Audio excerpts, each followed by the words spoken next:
Trolls exist. They steal your socks, but only the left ones. What's with that?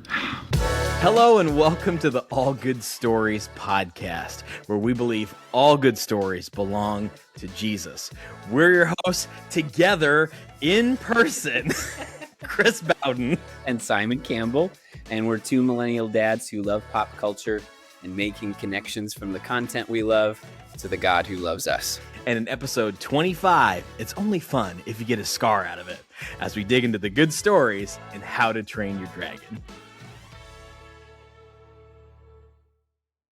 Well, hey there, Simon, and welcome back to All Good Stories. It's been a while. It has. It's been a while. So to catch us up just a little bit, I don't remember the last time that we released an episode. I mean, what, 6 months, maybe more?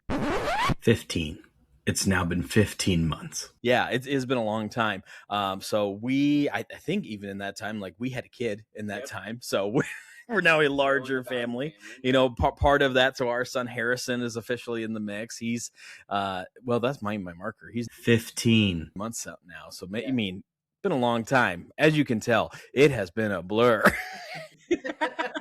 But all that to say, I'm just delighted to be back in doing this. Along the way, we also moved, which is wise for any family that's having children. It's like, you know what? Let's just change everything at the same time. Yes. Just dial in the chaos. Yeah. But what that means is that we officially get to record in the same place. Yes. We're no longer, spoiler alert, an hour apart from each other in the way that we've always recorded this. So we're kind of changing things up as we jump back into this. So it feels a little clunky. Blame us, but also we're figuring it out. Yeah, we'll get there. That's right. But super, super excited to be jumping in for us to be in the same No place. kidding. Yeah, this is going to be awesome. Here, as we're jumping in, is How to Train Your Dragon, a movie that I have never seen up until this point. Really? Yeah, released in 2010, and you know, for what, 15 years now? Yeah. It's just I just missed you. Absolutely, it just missed me on my radar. So, how about you? I mean, I think I saw this originally, but then it's dormant because there was no kids in my house or anything like that. So, but then as we've watched it as a family, you kind of re-experience it, and then of course you get multiple rewatches of anything, of any good story. Good story gets lots of rewatches. Yeah. That's awesome. So yeah, I got to come into this fresh as a movie that's been hyped to me for many years by friends and family saying, "Oh, you're going to love it. You're going to love it. It's super great. Why haven't you seen it?" And happy to say it is a good story. So I am. I'm really glad to be jumping into this one. Right off the bat, as we're looking at it, when we're looking at the box office, and now we're looking at two different versions of How to Train Your Dragon that exist now too. So maybe that's a good question. Well, I viewed the OG. I felt like that was the appropriate way to do it. Let's go to the original. So I jumped into the 2010 version and watched that. How about you? Same. I have not seen the live action version yet. Okay. I mean, I don't really know how I feel about this. What we could do is just make a really frustrating and useless episode that's just like, let's do this again, the 2025 version. Because I've heard it's just a shot-for-shot remake, right? Like they aren't changing anything. They aren't modifying the story. It would be interesting to put up side by side to see how that holds up. But yeah, I don't know if that would be like just an entire episode of Leave It. You know, like why do we need this? Why do we need this? Yeah. Well, probably money based on what I'm seeing here.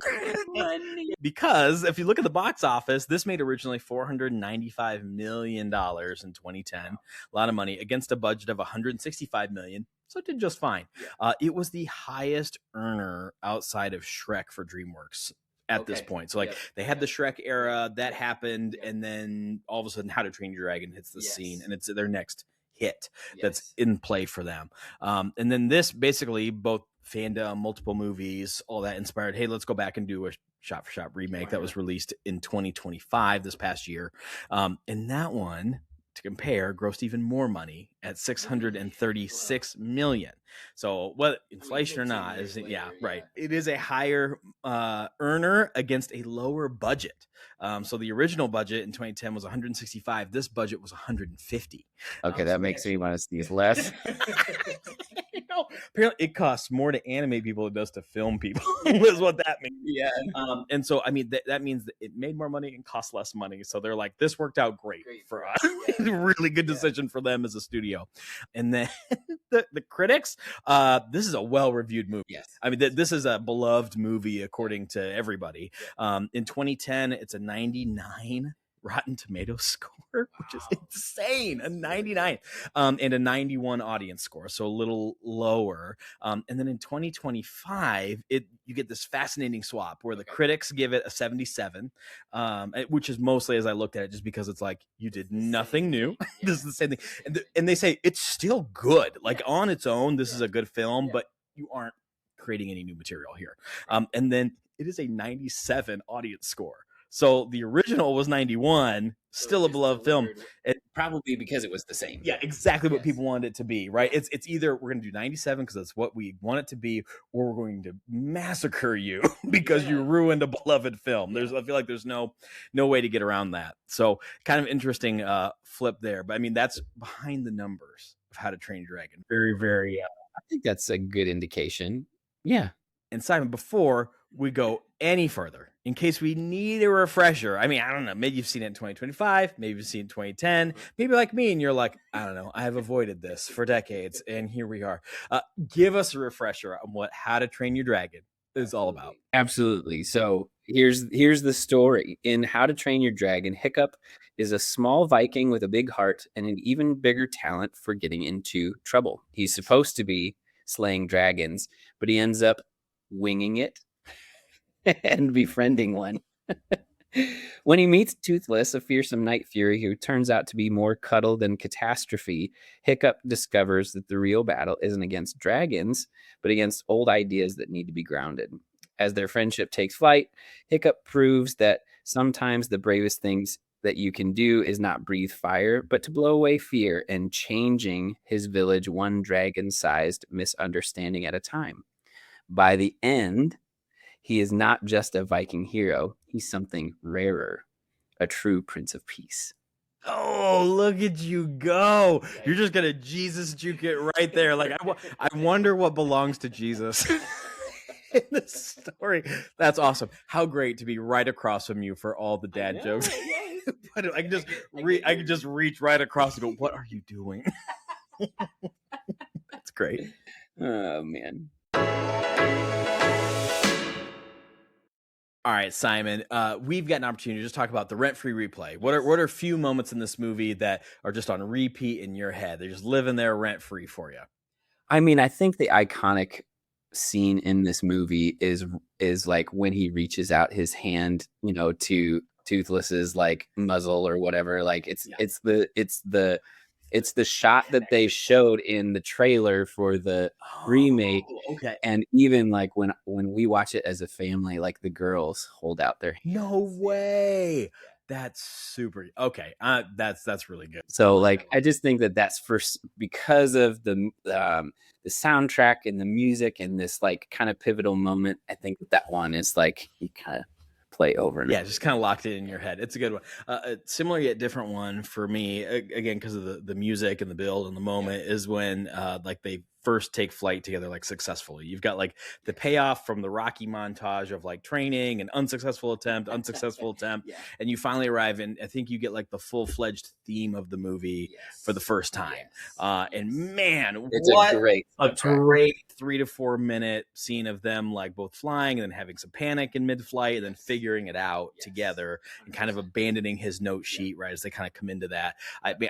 I have just thought about that scene over the last few days after watching this. I'm like, that was just cool. And then, of course, went immediately to Spotify and went, well, take that song and put that on my playlist. Was really, really great. So that was one that has literally sat in my head for the last few days. It's been fun. And the only other thing that I can really think of that like lives rent free in my mind is like going through all of the taxonomy of the dragons in the dragon book that they have. Like scores and like sure, they have like quotes. What's the repeating quote that they have in the book? It's like extremely dangerous, still on site or something like that. So over and over, I'm picking up a theme here. That one guy who played McLovin, who like is the voice actor who's just like spouting out the dragon facts. Who that is? The whole movie, I'm going like, who is that? Who is that? Who is that? Like, I know that voice because one of the others is Jonah Hill, right? Who like plays like kind of the bully type character of it. And I was like, okay, I got him pinpointed, and that's a great choice. But thank you for solving that mystery. So he's like spouting off these like 300 speed, da da da da da. Like I don't know. For me, that is such a good like video game, almost D&D reference, but also just like sports. And any millennial who has like collected Pokemon cards or whatever. Oh man, yeah, like, there it is. Yep, right in your head. That's awesome. All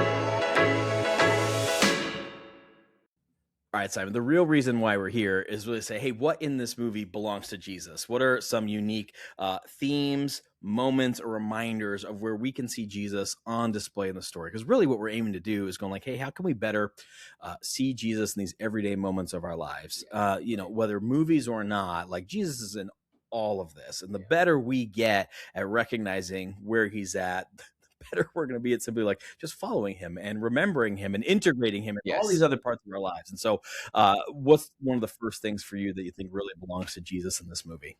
I think there's some really cool kind of internal struggle in this ideological thing going on in Burke and their posture towards dragons and all this other stuff. So like dragons are not a good deal at the beginning of the movie. You see them immediately as the enemy, and just like a huge obstacle to the way of life. And then at the end, you see them as something completely different. A complete embrace by the end. Thinking it was the first time, I was like, how long has he been unconscious?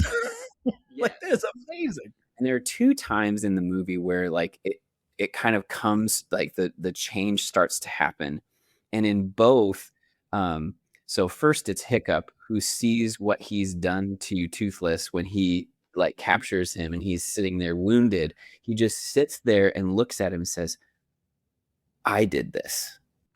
And then everything kind of changes. So he sees himself differently. He sees Toothless differently.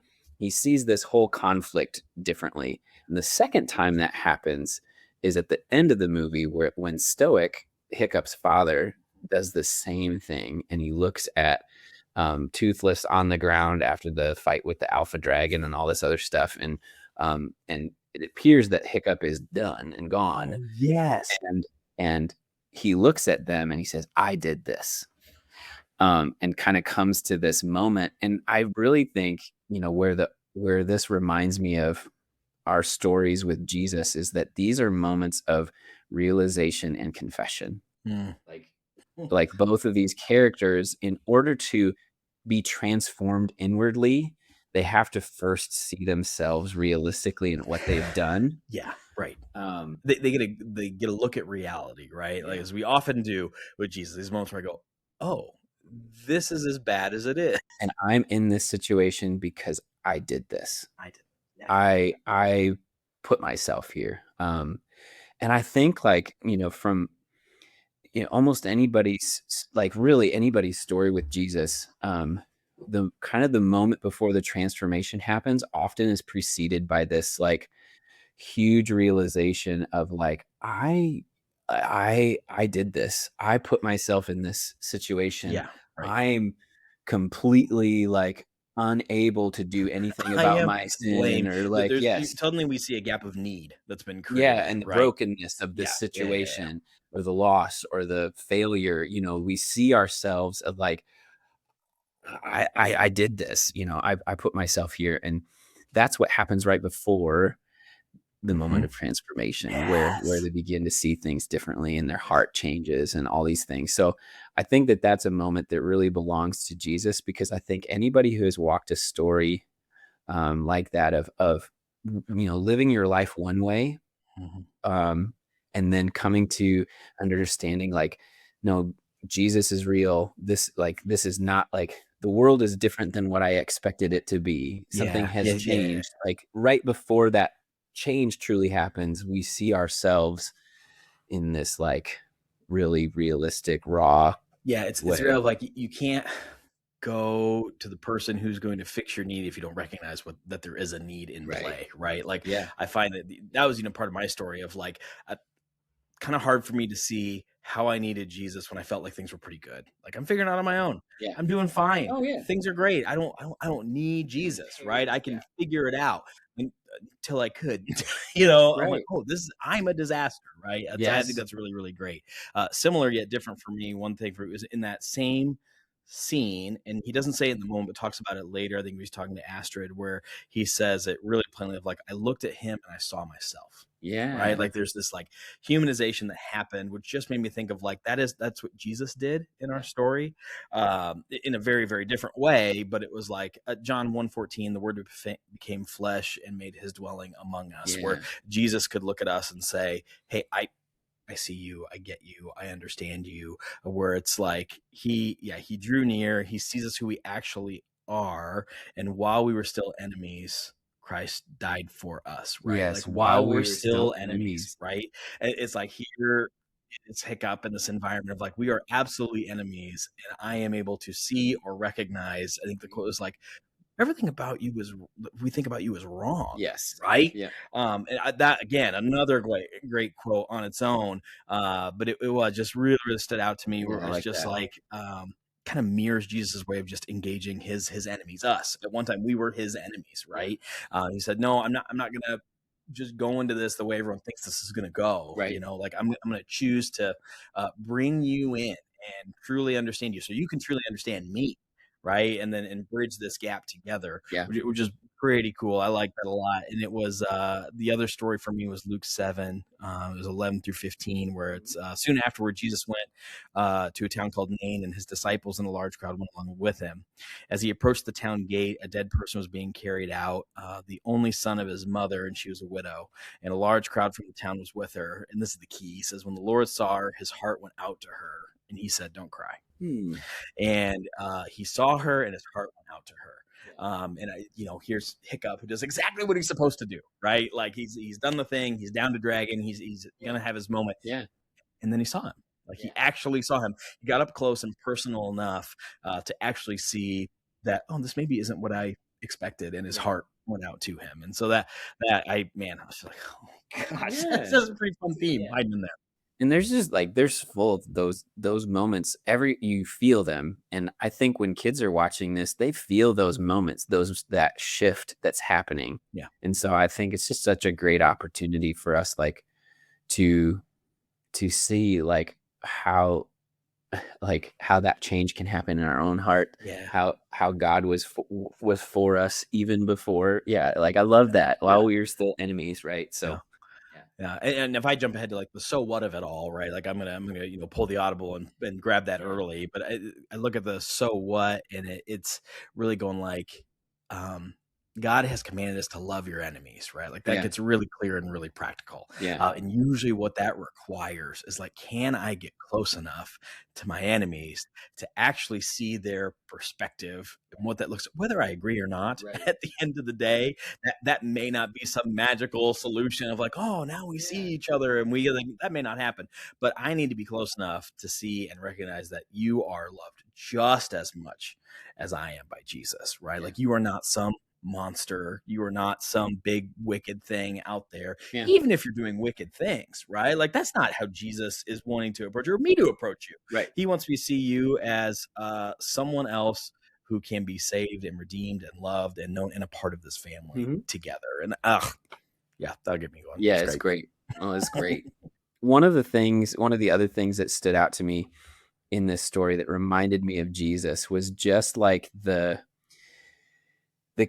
Hiccup's character as he goes on. Like there's these moments where it appears at one time, like on the outside looking in, like he's making progress with the dragons, and like he's doing his dragon training, and he's like all of a sudden really good at it. Not in the way that he's just got away with them. Yeah. So he's doing all and he's passing with flying colors of controlling these dragons, but it's not out of like out of his fighting prowess or anything. Like he's not fighting the dragons. He's just understanding them, right. And so I think that the thing that reminds me of Jesus in that is like Burke was looking for us, like they were looking for a savior for their city. Like the dragons was a huge problem. Like Yeah. Stoic was going off to try to like destroy. Yeah, we're gonna try to solve this thing, right? Yeah. And I think it's Astrid when she's upset is like, hey, our parents' fight is about to become our fight, right? Yes, Like this is a generational issue we're dealing with here. yes. And so, when it appears that Hiccup is taking these steps, he almost gets this like messianic treatment of like, oh man, he's the next, he's the one. promised He's son, the one. right? Yeah. Have you seen Dune? Yeah. Or is Yeah. that like, oh, Lisa Nogai, but it's like, oh, here he is. Like that's exactly what is happening right now. Yeah. No, you're right. And so they're like, they're celebrating him. He has this like Palm Sunday moment almost where, like everybody is like, That's right. Yeah, let's go. Yeah. And then he everything changes. He's not the savior they expected. Yeah. He's not the figure that they were expecting him to be. Mm-hmm. And everything, and then it all flips, like they're completely against him. And I think that reminds me of Jesus's story for obvious reasons. He came to the world to save it. Everyone in the world at that time had a lot of expectations of what that might look like, of being a military hero, a fighter. That's right. We're gonna get him. Yeah, we're gonna defeat the Romans and all the enemies that have plagued the people of God for such a long time. And that's not like what Jesus Not came how it to goes do. down. He did all of those things. Mhm, He defeated them. He And defeated before he them. does, they all turn on him. Yes. Everybody. Yes, Yeah. he's celebrated and then rejected and crucified. And so that concept of like that verse out of Psalms and then is quoted in Matthew and Acts. The stone that the builders rejected has become the chief cornerstone. Oh, I love that. Yes. Yeah. Because what we see in Hiccup's trajectory in this movie and then in the following ones is he becomes the cornerstone of that community. He's the new chief. He's the leader into the future. And so like and becomes the savior that they needed, but the one that they weren't expecting. It's perfect. Yeah, man.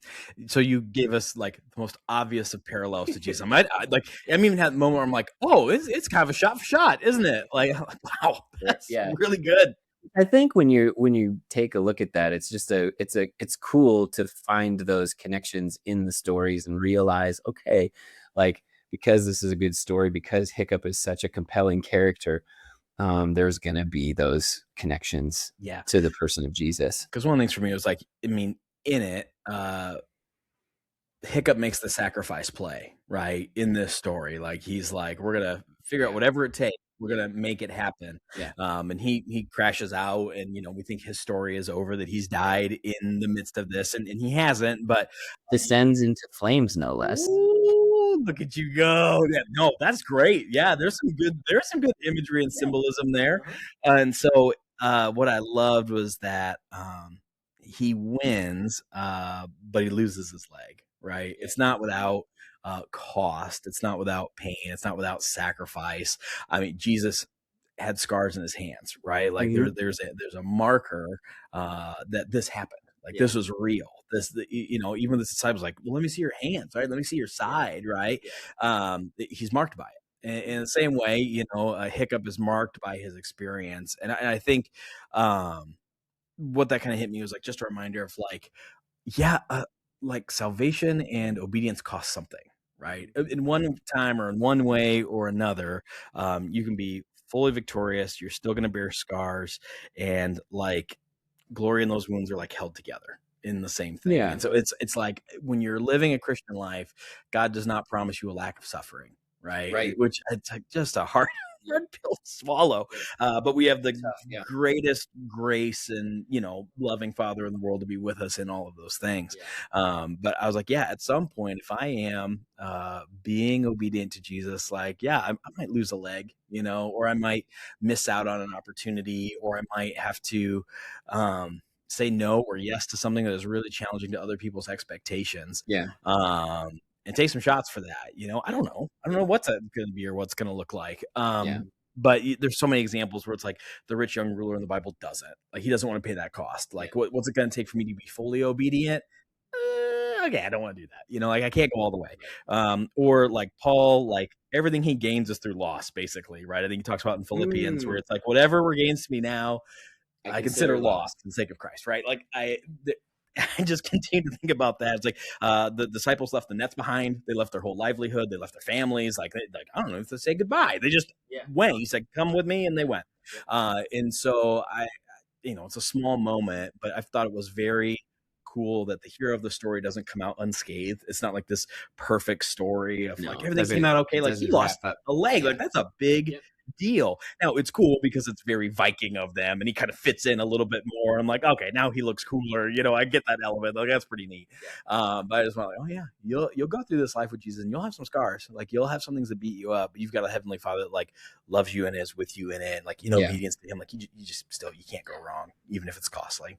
100%. And those are the things that even what the thing that marked him binds him to Toothless and his community even more, like all of those things. We can find common ground in that. That's right. I loved when they were like walking out of his house and they did the shot where it's Toothless's tail alongside his legs. And I was like, there they are. Because that was one of my favorite things realizing watching the movie when they were like, I'm like, oh, he's just not learning how to like train your dragon or ride it right. Like they are dependent on one another. Yes. Like they have to do this thing together or neither of them can really do this. And I was like, oh, okay, I did not expect that in the story. And that was pretty great. I mean, I teased this earlier, but I think the other connection to Jesus in this story is the idea of Hiccup as a Prince of Peace. The promise of the promise of Jesus is, the defeat of enemies, yes, but like after, with that, you become you're loving your enemies, and people who could not be together are now together. Yes. Heaven is filled with people who are enemies of each other, right?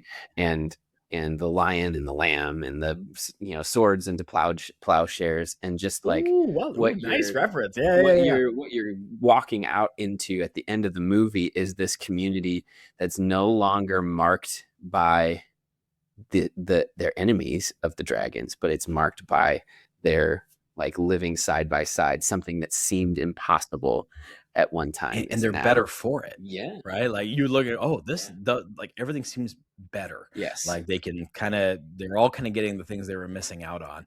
One random side note here is like what I loved was in the shot where they like showed the town, they had like the giant like fire like stands that like went up and they're defending the city. Yes. And I looked out and like there's one of them in a little town and now it's just filled with fish.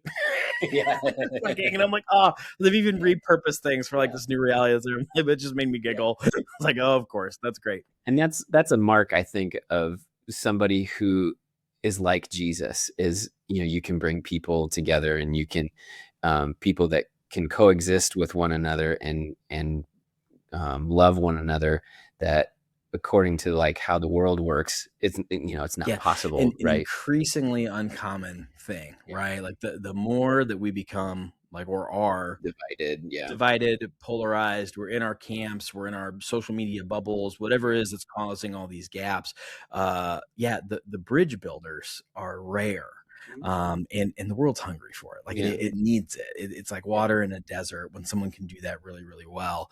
And I think people who believe in Jesus are like absolutely like in a spot here and now in this place and time with like if there's one uniquely healthy thing we can do for the world to paint a different picture and show the power of who Jesus is, like man, being a bridge builder of communities and people, I think just is and has to be one of them. It has to be a sign. Yes, I think it's got to be, and it's going to tell you when we play out like, oh, how you really following Jesus, or are you following some other sort of mandate or priority, right? Like that's going to be pretty telling as well. 100%. The last thing for me that I thought belonged to Jesus was just this idea of like belonging and identity just isn't earned. This whole thing of the story is like Hiccup's struggle is trying to like earn belonging in a system that defines it by very specific things like strength, violence, conformity. Like you're not one of us, you are or you aren't, whether you fit these certain things. Because the world over and over says, hey, become this and then you belong. agree with me, and then you belong. Yeah. Like let's see if you're really this, right? Let's see if you're really a if you, Viking, you do these Viking things. Yeah. that's exactly right. Yeah, if you're really a Democrat, if you're really a Republican, right? Like if you really want to go there, it's like can you really? Are you like where do you land, right? But Jesus offers a totally different story, right? He says like you belong, you belong, period, right? Now, in light of your belonging, let's become who you're really meant to be, right? Yes. And I felt that as I watched the story, where it's like, Because really it goes from a moment at the beginning where Haber or whatever his name is talking to Hiccup, and you just stop being all of this. it's like You you're just to all all of of me. me. It's like exactly. And at the end, his father said, "We just need a little bit more of this." Yes, and he goes, "Oh, it's all of Gesturing me." to Yeah, all of me. yeah. It's just that turn of that is so great. It was like, yeah, his dad says he's proud of him. Like now, Hiccup is having his kind of moment of brilliance there, but it's like not necessarily after success or after victory.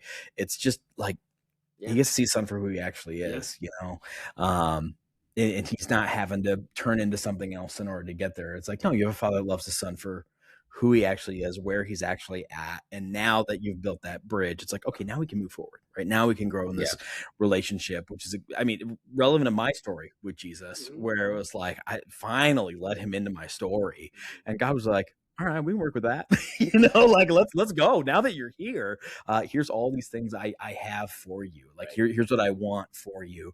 That legitimately is just like fun, challenging, but also like very fun to figure out with Jesus as you continue to go in a relationship with him and follow him. So that's a big one for me. All right, Simon, all this conversation is great. It's fun, but we'd be remiss if we didn't ask, so what? So what? Like who cares, right? How does this matter? Yeah, exactly. How does this actually apply to our daily lives? I mean, it's great to talk about. It's another thing to go like, all right, if we were to watch this with our family, and like, all right, how do we make this kind of actionable? Let's have you go first here. How might you set us up? So what? Well, I think when you're watching this with kids, with your family, like I think one of the first ways, okay, where are the places that I can say something like, this reminds me of Jesus because, right? And whether that's Hiccup making peace, like we talked about, whether it's going through kind of the Palm Sunday moment where like, oh, they really liked him and then they rejected him. He wasn't the person, the savior that they expected, right?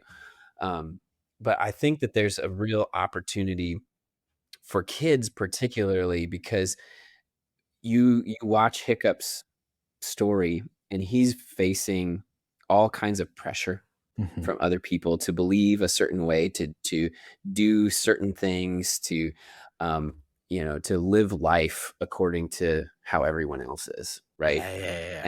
And what does that feel like? Our kids feel that, particularly if they're have a desire to follow Jesus. That's going to feel really familiar in terms of like, well, how do you think Hiccup is feeling when he has to do something different from all of his friends, to live a different way than all of his friends? What does that feel like? How might he be feeling lonely? Is that still the right thing? Yeah. These are opportunities for us to talk with our kids about any pressures that they might be facing or feeling, depending on where they are in their relationship with Jesus. But even just like recognizing that different families have different rules and all of those different things, I think, or even just prepping them for the fact that like, well, because we believe in Jesus, our family makes different decisions. We believe different things. So we might do things different than everybody else seems to be. And that's okay. It might be hard. It might feel lonely, but that's okay. So I think just watching a character that believes in something different, is facing those social pressures, is a really good opportunity for our kids, really of any age, but particularly those who are in with friends and kind of feeling some of those things, those tugs to do the things that their friends are doing. Yeah, and I'll zoom up a little bit. And one of the things I've just appreciated as we've done this segment and hearing it again is your consistency of like what you're doing in your approach here is you're creating like a perspective of empathy for your kids of like, oh, how do you think he felt, or how might have you felt if or when, like the fact that you're getting your kids to think about that and ask those questions and kind of put their feet in somebody else's shoes. Yes. Super important. It's a much safer place for kids to do that through someone else's story, because sometimes when those big things are happening to us, we're not clear enough. Like we have our emotions are so big. It's hard to like understand how that might be a similar thing might be happening to me. But as I'm watching somebody on the screen go through something like that, and I'm not as like viscerally experiencing that, I'm not in it.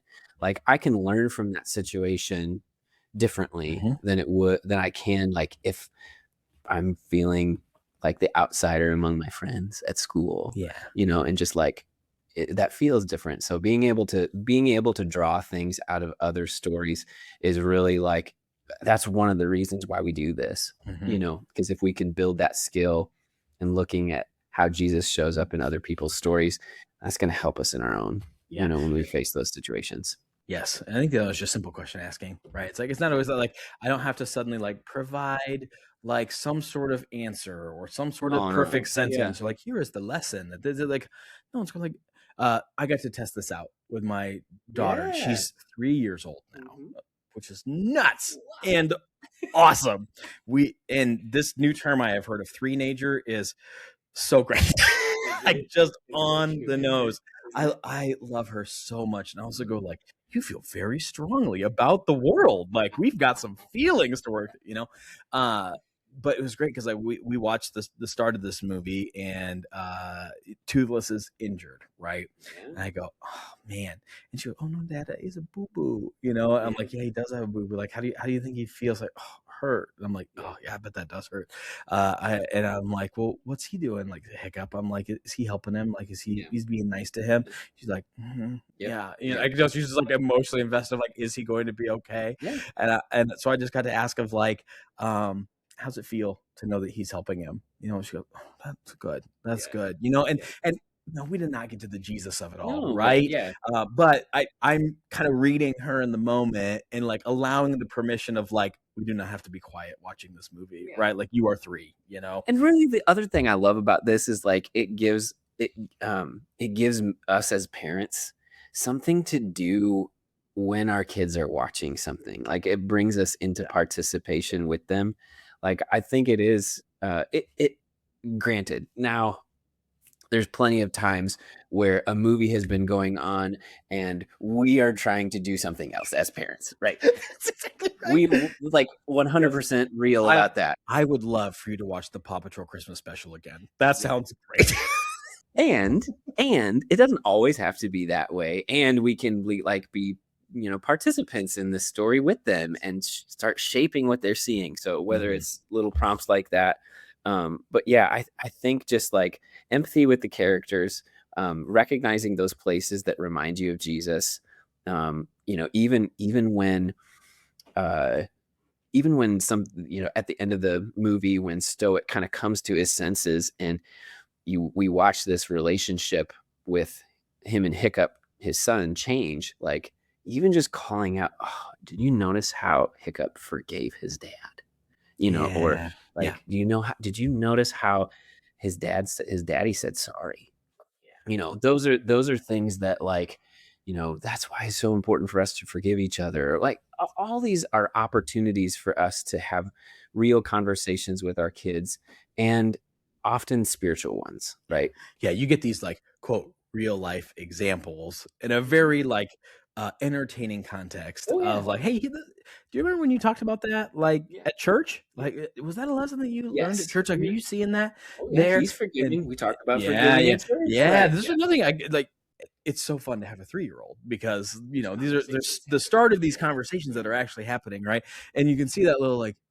I'm like, all right, we'll get there. But every once in a while, she's like, yeah. And you can start to see these things click. And oh my goodness, there's just as many times where it just goes straight over their head. And like, I don't like just Yeah.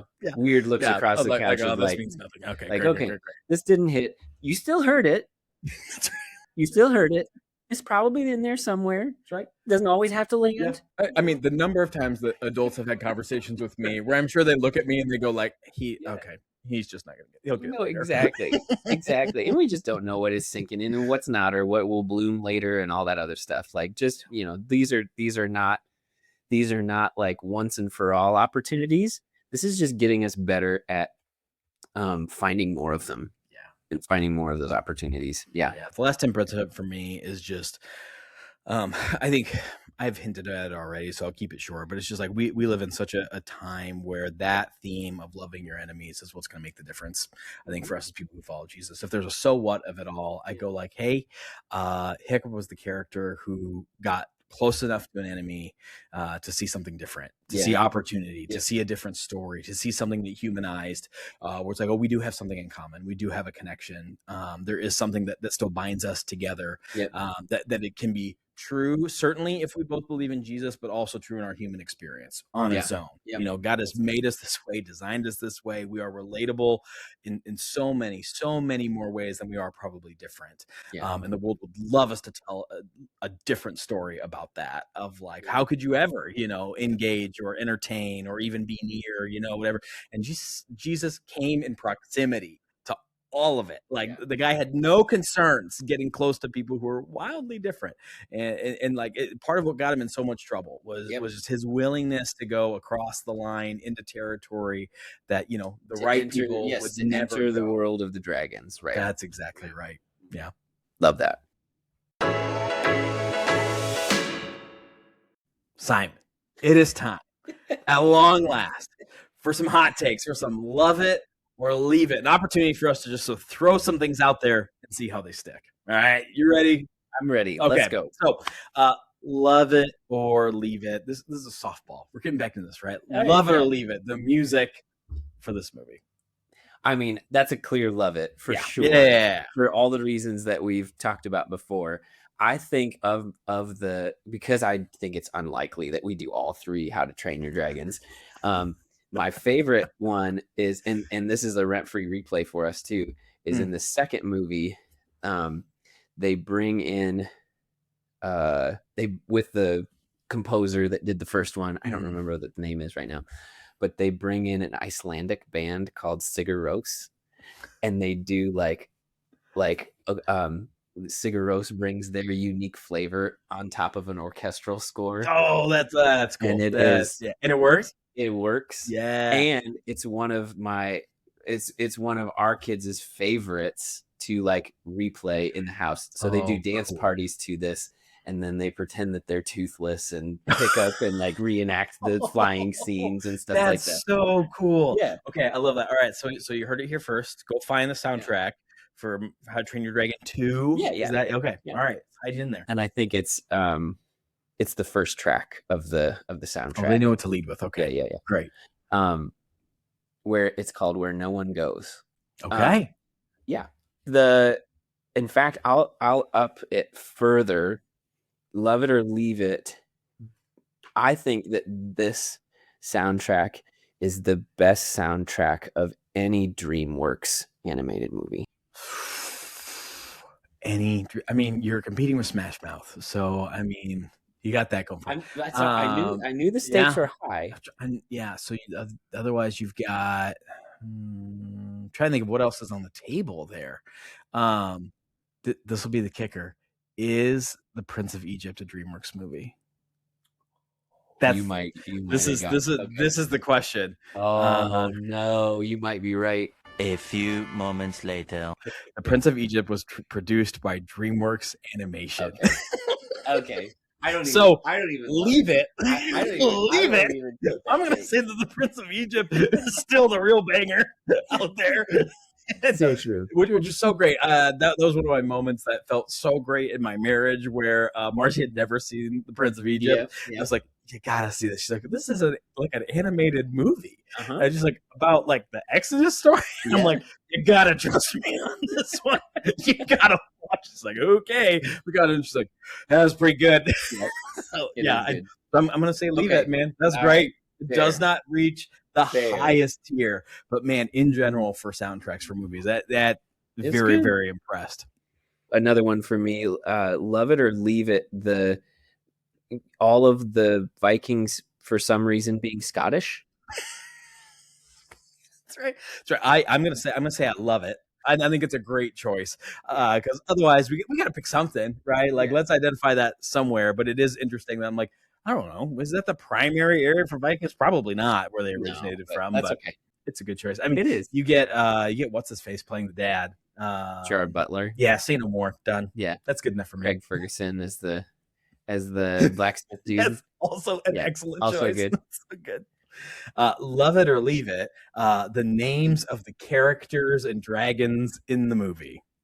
I mean, I'll leave this because like I don't think that like the idea of Snotlout and like whatever. Yeah, what do we got? Deadly Natter, Gronkle, Hideous Zippleback. Oh, the names of the dragons. Yes. Yeah, The okay. names of the All in, characters- love it. Names of the characters less. Okay. Like, but Yeah. here's the other thing though, and I'll temper this because this is actually based on a book series. What? Yes. Okay. All right. Yes. All And right. there are lots of books of them apparently, so they're on our reading list of eventually getting to. Okay. All right. Well, that was But- going to be my next question. Like, yeah. have you read? I have not books? read any All right. of those said books, but I wonder if the reason that those characters are named the way they are is because It's it's all straight out tied of the to book. In yeah. which, if you're creating a rugged Viking world and having these like ridiculous names of Because you stoic feel like all the names have to be like grunts and gurgle sounds, Yeah. like do like brah, brah, brah, brah, Yeah, brah. It's barbaric, almost like the barbarics, yeah. picture, almost like the Tim Allen, like or like brah, brah, brah, brah. Like they're Vikings. It's just kind of what you have to embrace. Like Gobber, great name Yeah. for a Viking. Yeah. I was like, I love it. I'm in on Having that Stoic in the Vast is a great name. It's a great name. So we got a mix. We got a mix of Yeah. loving and leaving it. It's Yeah. good. So I mean, but in terms of like, I like Snotlout or whatever. Like, good gracious, like I hate that sentence. Why do you even say that? No. Okay, here's my last one for you. Love it or leave it, and I might play my cards a little bit of the animation style for this movie generally. I mean, I think that this holds up over multiple viewings and over the time. I would say generally, like all the flight sequences, all the dragon stuff is really good. The characters themselves, it's kind of like watching old Toy Story a little bit, like the original. They have a little bit like the dead eyes effect. Yeah. You have a little bit of like, oh man, this is not, we hadn't figured out human skin yet, or whatever. Like, That's right. That's right. There's an element missing into it. Yeah. So, but other than that, it's not too distracting. Yeah, no, that's good. And yeah, what I was leading into there was like, for me, it's a leave it for me. Like the choreography of everything that's happening is incredible. Yeah. Like that's a love it. I'm super impressed by that, making all that work and having the dragons especially. But when it came to the people of it all, and even some of the design styles for like how the dragons are designed themselves, I'm like, I do not want to look at like another like cylindrically shaped dragon in my life. I'm like, what is this bulky round mass of a dragon? You don't like the Grumpels, What you said, yes, that. I look and I go, what are the we? big beefy ones? Yes, with the tiny you're things. like a bee. I'm like, I do not like looking at that. I'm like, gross. I don't like that. But generally, it is of that era for me of like mid to late aughts, of the 2000s, where some of the animation was just gross. Where I feel there was a movie that came out, I think, called like Monster House in that same era, and you look at them and you're like, these are frightening looking children. Don't look at the fish too closely either. In this, That's How to right. Train Your Dragon, like it's just like, Yeah, so it's just like it's of the era where I look at this and it like takes me out of it when I watched it. I was like, oh, okay. maybe you do need the live action version. See, this is what did we just justify it for them? Of like, oh well, if you think that's weird, do we have something for you? So funny. Well, all good things must come to an end, including this podcast. Thanks again for joining us for episode 25. Wow. We hope that this has been a great one for you and a return back to something good.